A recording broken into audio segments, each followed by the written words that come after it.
सर्वसामान्यांच्या हक्काचा आवाज जागर जनस्थान।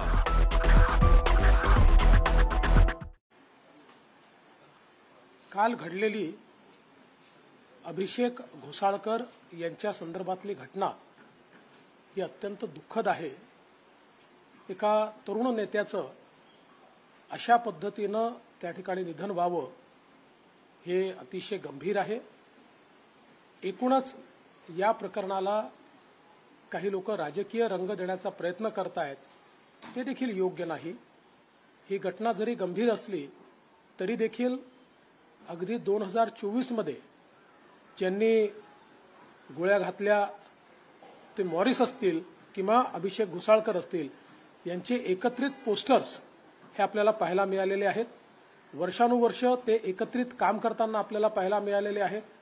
आता कुठल्या विषयातनं त्यांचा इतका बेबनाव झाला की या मॉरिसने थेट घोसाळकरांना त्या ठिकाणी अक्षरशः गोळ्या मारल्या आणि स्वतःला गोळ्या मारून घेतल्या। हा निश्चितपणे त्या ठिकाणी एक महत्त्वाचा विषय आहे, ज्याची चौकशी ही चाललेली आहे। बऱ्याच गोष्टी पोलिसांच्या लक्षात आलेल्या आहेत, त्या योग्य वेळी आपल्यासमोर उघड करण्यात येतील। त्याची जी काही कारणं लक्षात येत आहेत ती कारणं वेगवेगळी आहेत। ती एकदा सगळी कारणं कन्फर्म झाली की त्याची माहिती देखील आपल्याला सर्वांना देण्यात येईल। माझी अपेक्षा एवढीच आहे की घटना गंभीर आहे, अशा घटनेचं राजकारण करणं हे योग्य नाही आणि या घटनेमुळे कुठेतरी कायदा आणि सुव्यवस्था संपलेला आहे वगैरे अशा प्रकारची विधानं करणं हे देखील चुकीचं आहे। कारण वैयक्तिक वैमनस्यातनं घडलेली ही घटना आहे। तथापि या संदर्भात बंदुका असतील किंवा या संदर्भात लायसन्सेस असतील, ते होते की नाही, ते योग्य होते की नाही, नसतील तर मग बंदूक आली कुठनं, किंवा अशा प्रकारचे लायसन्सेस देताना अजून काही खबरदारी घेतली पाहिजे का, अशा प्रकारचा विचार राज्य सरकार निश्चितपणे करेल।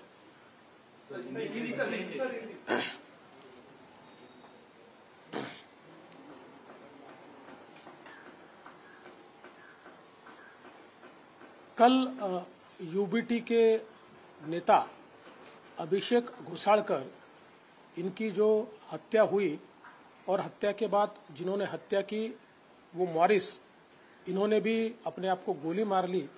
ये पूरी घटना बहुत गंभीर है।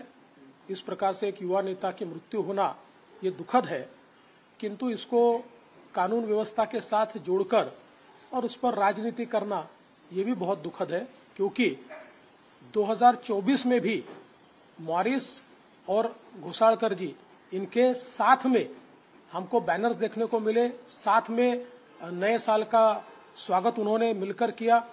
कई वर्षों से वो साथ में काम करते थे, किन्हीं कारणों से उनमें दुश्मनी तैयार हुई थी।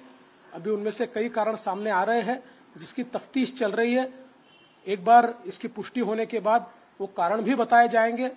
तो कुल मिलाकर अगर हम देखें तो ये जो घटना है, ये घटना एक प्रकार से जो आपसी बैर है उसके कारण हुई है। ये लोग साथ में ही काम करने वाले लोग थे, लेकिन इस घटना को देखते हुए राज्य सरकार ने जो गन लाइसेंसेस इशू हुए हैं उसके बारे में, या फिर अगर बिगर लाइसेंस की कोई गन अगर मिलती है तो वो कहां से आई है, ये सारी चीजों की तफ्तीश करने के आदेश दे दिए। मला इंग्लिश येत नाही थेट आरोप असे होत आहेत की राज्याचे गृहमंत्री हे तर सक्षम नाही आहेत, त्यांनी राजीनामा द्यावा, मुख्यमंत्र्यांची थेट गुंडांशी संबंध हे उघड होत आहेत। एक घटना नाही तर अनेक घटना, याला राजकीय आरोप केले जात आहेत, याला काय उत्तर? बघा, हे पूर्णपणे राजकीय आरोप आहे आणि आता तर आमच्या विरोधी पक्षाची स्थिती अशी आहे, ही तर घटना गंभीरच आहे, पण अगदी एखाद्या गाडीखाली एखादा श्वान आला तरी ते गृहमंत्र्याची या ठिकाणी त्याचा राजीनामा मागतील। त्यामुळे या गंभीर घटनेकरता त्यांनी मागितला तर मला त्यात काही आश्चर्य वाटत नाही। मला असं वाटतं की या सगळ्या घटनेचं राजकारण ते करू इच्छित आहेत। त्यांना देखील हे माहिती आहे की ही जी काही या ठिकाणी हत्या झाली आहे ही वैयक्तिक वैमनस्यातनं झालेली हत्या आहे, पण मला असं वाटतं की ठीक आहे, विरोधी पक्षाचं काम विरोधी पक्ष करतोय।